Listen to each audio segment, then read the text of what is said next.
11 দফা দাবিতে জেলায় জেলায় কর্মবিরতি চলছে পুলিশের। বাহিনীতে যৌক্তিক সংস্কার, নিরাপত্তার আশ্বাস সহ অন্য দাবিগুলো মানলে কাজে ফিরতে চেয়েছেন পুলিশ সদস্যরা। মেয়না লাভলি, শাহ আলম শাহী, রেজাউল করিম রেজার পাঠানো তথ্য ভিডিওচিত্রে রাজীব আহমেদের রিপোর্ট।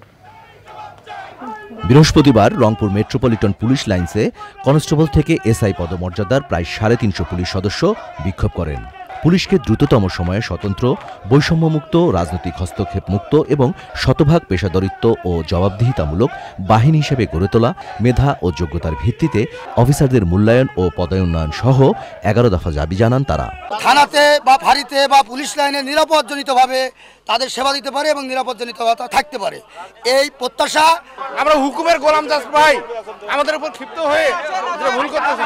ওরা অবশ্যই আমাদের 11টা দাবি যাতে ওরা সুন্দরভাবে পালন করে, ওই দাবিগুলো যদি মেনে নেয়, ওরা যদি আমাদেরকে বলে যে সাহস দেয় যে পুলিশ ভাইরা আপনারা সব জায়গায় আসেন, ডিউটি করেন, কোনো সমস্যা নাইও, আমরা আপনাদের পাশে আছি। ঢাকা রাজারবাগ থেকে যে কেন্দ্রীয় আদেশ আসবে সেই আদেশ আমরা মানব।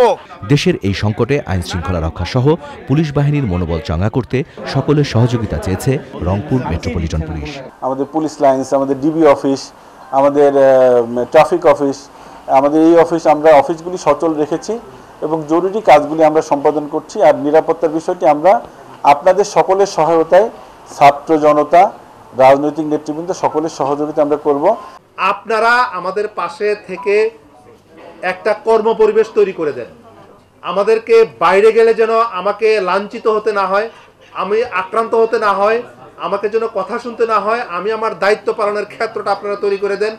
আমরা আমাদের যে জুনিয়র কমান্ড আছে তাদেরকে আমরা বলবো যে আমরা সাংবাদিক ভাইদের কাছে বলেছি আমরা সব জায়গায় গেলে এই সহযোগিতাটা পাবো।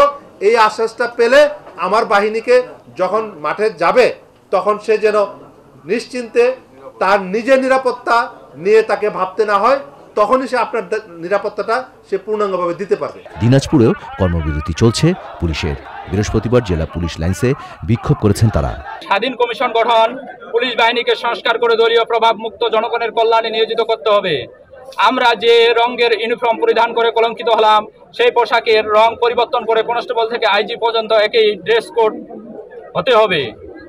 আমাদের সকল পুলিশ সদস্য ও তাদের পরিবারের নিরাপত্তা নিশ্চিত করতে হবে। বৃহস্পতিবার বিকালে নাটোর পুলিশ লাইনে সমাবেশের মাধ্যমে কর্মবিরতি অব্যাহত রাখার ঘোষণা দেন পুলিশ সদস্যরা। স্বাধীন কমিশন গঠন করে পুলিশ বাহিনীকে দলীয় প্রভাব মুক্ত রাখার দাবি জানান তারা। Rajib Ahmed, Channel I. প্রিয় নম্বর সেট করে বিকাশে সেন্ড মানি করুন ফ্রি।